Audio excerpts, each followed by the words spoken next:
जय हिंद दोस्तों, the mission success point में पुनः आपका स्वागत है।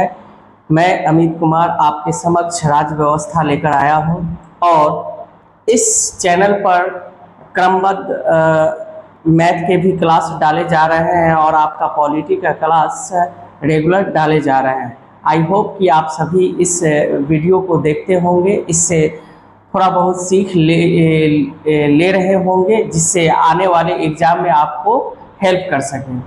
अब चलते हैं, पिछले वीडियो में मैंने बताया था, संविधान सभा के बारे में बताया था।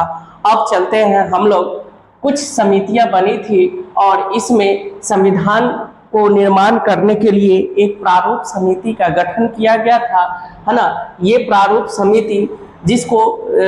समिति जिसका पूरा नाम हम बोल सकते हैं, प्रारूप समिति को हम बोल सकते हैं प्रारूप संविधान समीक्षा समिति।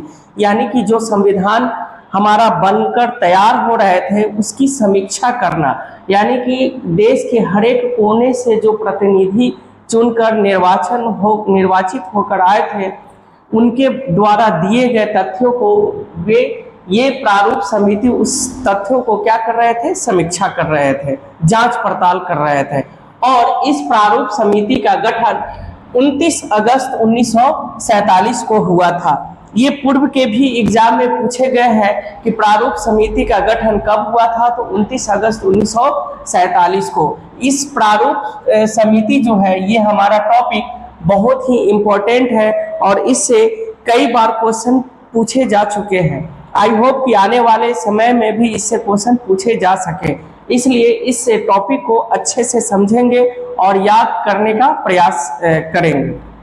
तो प्रारूप समिति का पूरा नाम प्रारूप संविधान समीक्षा समिति है, जिसके अध्यक्ष डॉक्टर भीमराव अंबेडकर जी को बनाया गया था। यानी कि प्रारूप समिति के अध्यक्ष डॉक्टर भीमराव अंबेडकर थे।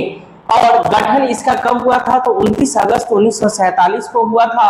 और प्रथम प्रारूप, यानी कि इस प्रारूप समिति में प्रथम प्रारूप कब पेश किए गए थे, तो 21 फरवरी 1948 को ये पेश किया गया था, है ना। और इसके अध्यक्ष पूर्व में भी मैंने बताया डॉक्टर भीमराव अंबेडकर, है ना।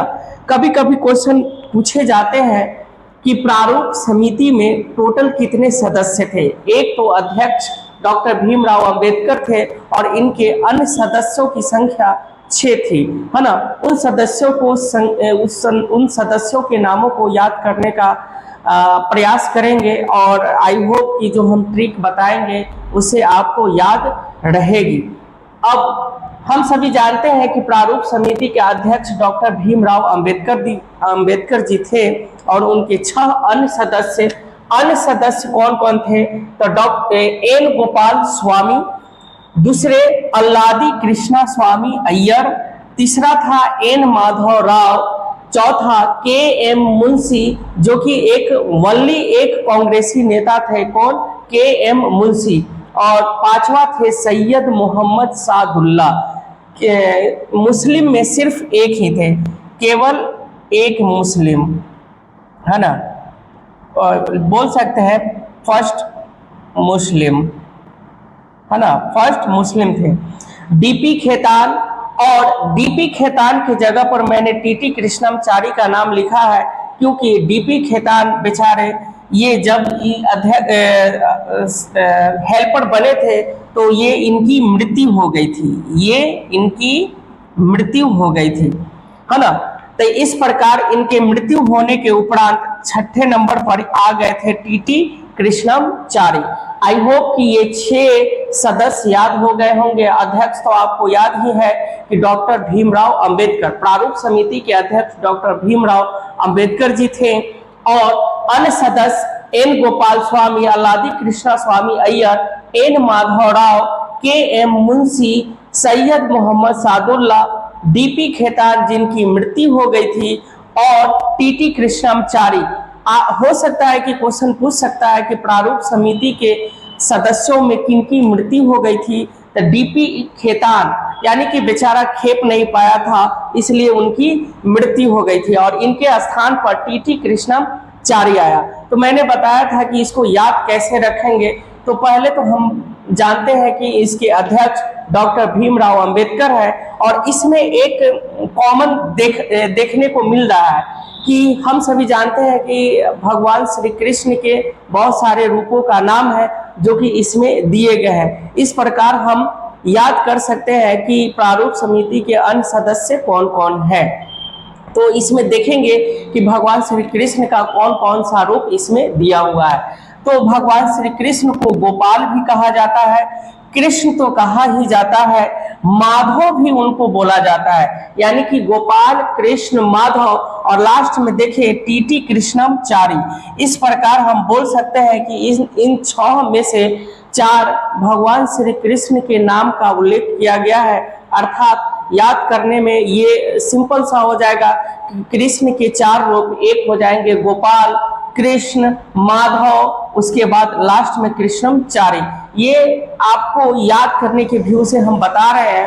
और लास्ट 2 बचे 5 और 6, तो एक हो जाएगा मुंशी, एक वो मुंशी जी थे और एक मुस्लिम सदस्य था कौन, सैयद मोहम्मद। इस प्रकार हम प्रारूप समिति के अन्य सदस्यों को भी अपने दिमाग में रख सकते हैं, याद भी कर सकते हैं।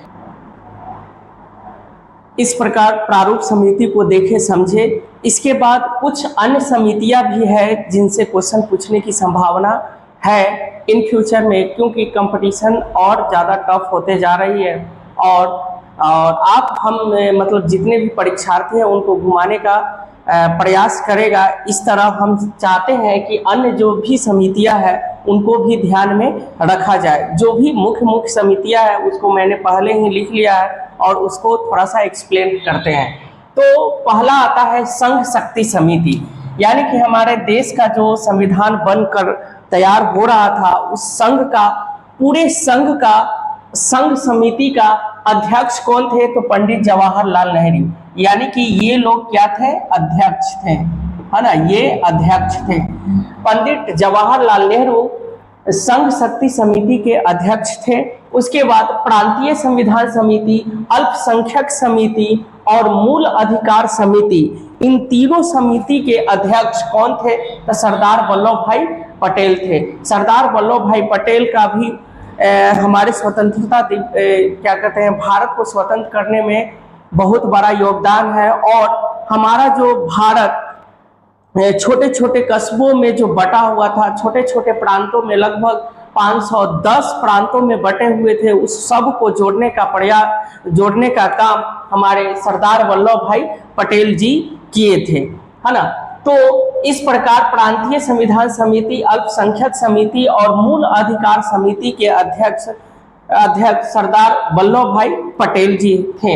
उसके बाद प्रक्रिया नियम समिति, जो भी संविधान बन रहे थे, क्या क्या प्रोसेस होनी चाहिए, कैसे प्रोसेस से चलना चाहिए, ये प्रक्रिया नियम और संचालन, कैसे संचालन हो इसके बारे में, और राष्ट्रध्वज समिति, इन तीनों समिति के अध्यक्ष डॉक्टर राजेंद्र प्रसाद जी को बनाया गया था। इस प्रकार हम बोल सकते हैं कि संघ शक्ति समिति के अध्यक्ष पंडित जवाहरलाल नेहरू थे और प्रांतीय संविधान समिति, अल्पसंख्यक और मूल अधिकार समिति के अध्यक्ष सरदार वल्लभ भाई पटेल थे।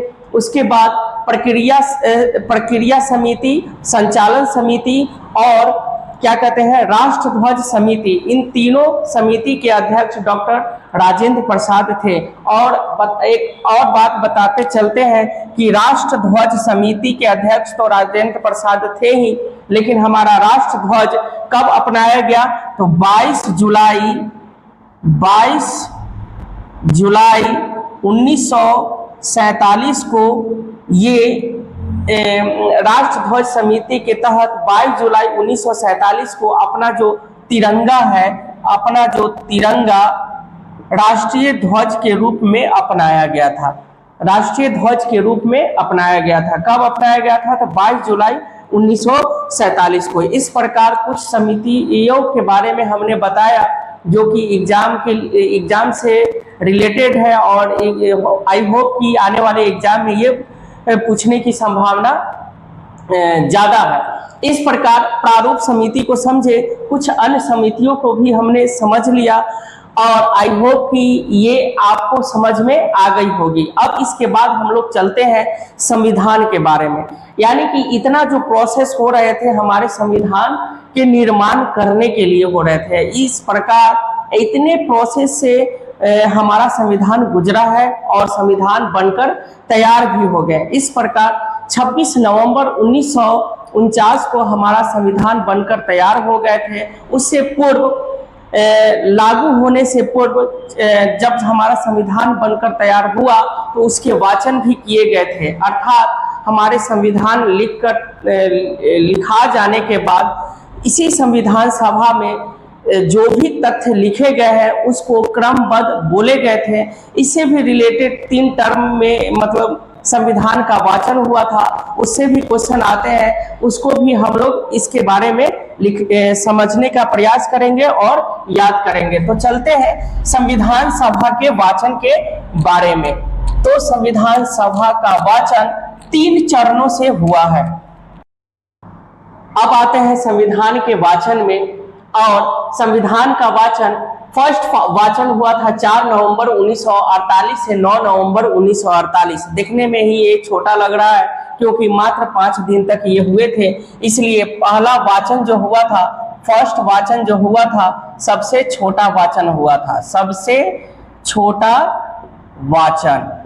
छोटा वाचन हुआ था, यानी कि फर्स्ट वाचन 4 नवंबर 1948 से 9 नवंबर 1948 तक संविधान के पहली वाचन हुआ था। उसके बाद दूसरी वाचन यानी कि सेकेंड संविधान के वाचन हुए थे 15 नवंबर 1948 से 17 अक्टूबर 1949 तक। ये काफी लंबे दिनों तक इसका वाचन चला, जो कि ये संविधान के वाचन का सबसे अधिक दिन, सबसे लंबा वाचन बोल सकते हैं। सबसे लंबा वाचन सेकेंड वाचन रहा, जो कि 15 नवंबर 1948 से 17 अक्टूबर 1949 तक रहा। लास्ट यानी कि थर्ड वाचन हुआ था 14 नवंबर 1949 से 26 नवंबर 1949 तक। ये हमारा अंतिम वाचन हुआ, ये हमारा अंतिम वाचन हुए। इस प्रकार हम बोल सकते हैं कि हमारा संविधान जब लिखकर तैयार हो गए थे तो उसका वाचन जब हुआ था तब पहली वाचन 4 नवंबर 1948 से 9 नवंबर 1948 के बीच रहा, जो कि सबसे कम समयों के लिए रहा था। उसके बाद द्वितीय वाचन 15 नवंबर 1948 से 17 अक्टूबर 1949 तक रहा, जो कि सबसे लंबा वाचन रहा, यानी कि संविधान में क्या क्या उल्लेखित किए गए हैं उसके बारे में बताया गया।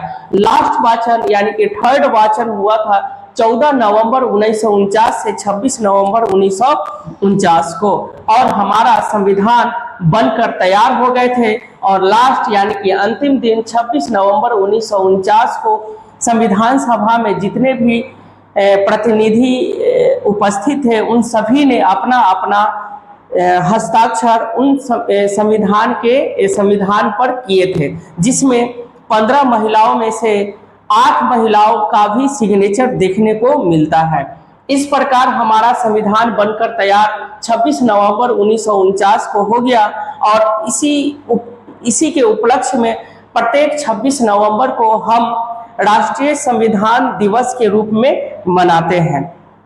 और 26 नवंबर 1949 को संविधान अंगीकृत किया गया, अर्थात बनकर तैयार हो गए थे, और 26 जनवरी 1950 को पूर्ण संविधान को लागू किया गया।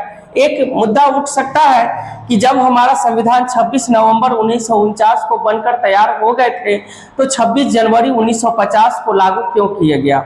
26 नवंबर 1949 को ही लागू क्यों नहीं हुए थे?